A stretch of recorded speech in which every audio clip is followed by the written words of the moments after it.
অধিকার পরিষদ আজকে আমরা একমত পোষণ করেছি ঐক্যমতের ভিত্তিতে প্রয়োজনীয় রাষ্ট্র সংস্কার শেষে ডিসেম্বরের মধ্যে অবশ্যই ইলেকশন দিতে হবে। কারণ ইলেকশন নিয়ে যদি ধোঁয়াশা তৈরি হয়, ইলেকশন নিয়ে অনিশ্চয়তা তৈরি হয়, সেক্ষেত্রে সবথেকে বেশি লাভবান হবে আওয়ামী লীগ।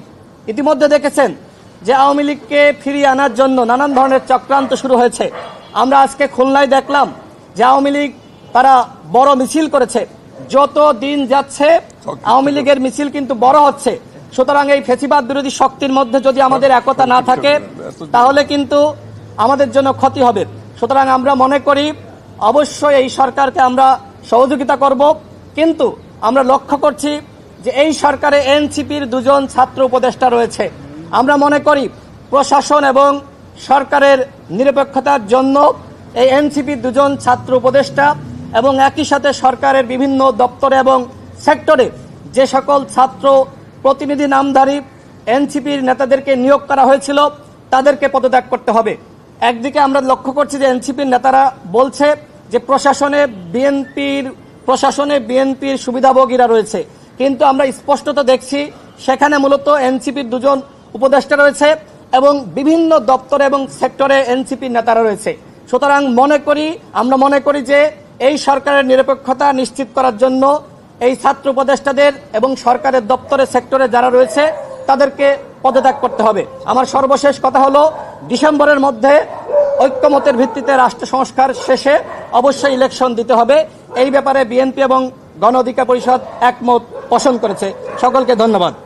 আপনারা সকলে জানেন বিএনপি গণ অধিকার পরিষদ সহ আমরা ৬২টি দল মিলে একসাথে আন্দোলন করেছি এবং আমাদের একটি রাষ্ট্র সংস্কারের দফা রয়েছে ৩১ দফা। বিএনপি গণ অধিকার পরিষদ সহ যারা যুগপৎ আন্দোলন করেছি তারা কিন্তু সেই হাসিনা ক্ষমতায় থাকা অবস্থায় আমরা রাষ্ট্র সংস্কারের কথা বলেছি। আমরা এই মুহূর্তে মনে করি রাষ্ট্র সংস্কার ঐক্যমতের ভিত্তিতে হতে হবে এবং একই সাথে গণহত্যার বিচার দ্রুত সময়ের মধ্যে শুরু করতে হবে। একটি ট্রাইব্যুনাল গঠিত হয়েছে, এই একটি ট্রাইব্যুনালের মাধ্যমে দ্রুত সময়ের মধ্যে বিচার করা সম্ভবপর নয়। সরকারের পক্ষ থেকে বলা হয়েছে তারা যদি সময় পায় ডিসেম্বরের মধ্যে তারা গণহত্যার বিচার কাজ শেষ করবে, কিন্তু আমরা মনে করি একটা ট্রাইব্যুনালের মাধ্যমে এত অল্প সময়ের মধ্যে বিচার করা সম্ভবপর নয়।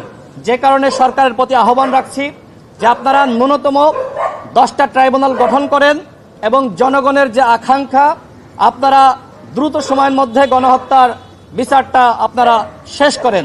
আমরা আমাদের দলের পক্ষ থেকে আগেই জানিয়েছি প্রথমত গণহত্যার বিচার হতে হবে এবং গণহত্যাকারী দল হিসেবে আওয়ামী লীগকে শাস্তির আওতায় আনতে হবে। সেক্ষেত্রে গণ অধিকার পরিষদ দলীয়ভাবে প্রস্তাবনা দিয়েছে আওয়ামী লীগকে অবশ্যই নিষিদ্ধ করতে হবে। অত্যন্ত ফলপ্রসূ একটি বৈঠক হয়েছে। আমরা বিএনপির সাথে যুগপৎ আন্দোলন করেছি। আমরা মনে করি সেই আন্দোলন এখনো পর্যন্ত শেষ হয়নি। শুধুমাত্র হাসিনার পতন হয়েছে, কিন্তু হাসিনার যে ফ্যাসিবাদ তন্ত্র এখনো পর্যন্ত সচিবালয়ে, পুলিশে এবং রাষ্ট্রের বিভিন্ন সেক্টরে এবং দপ্তরে রয়েছে।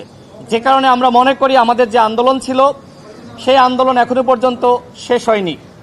সহ বিএনপির নেতৃবৃন্দরা আপনাদের সবাইকে শুভেচ্ছা। আজকে যে বিষয়গুলো নিয়ে আলোচনা হয়েছে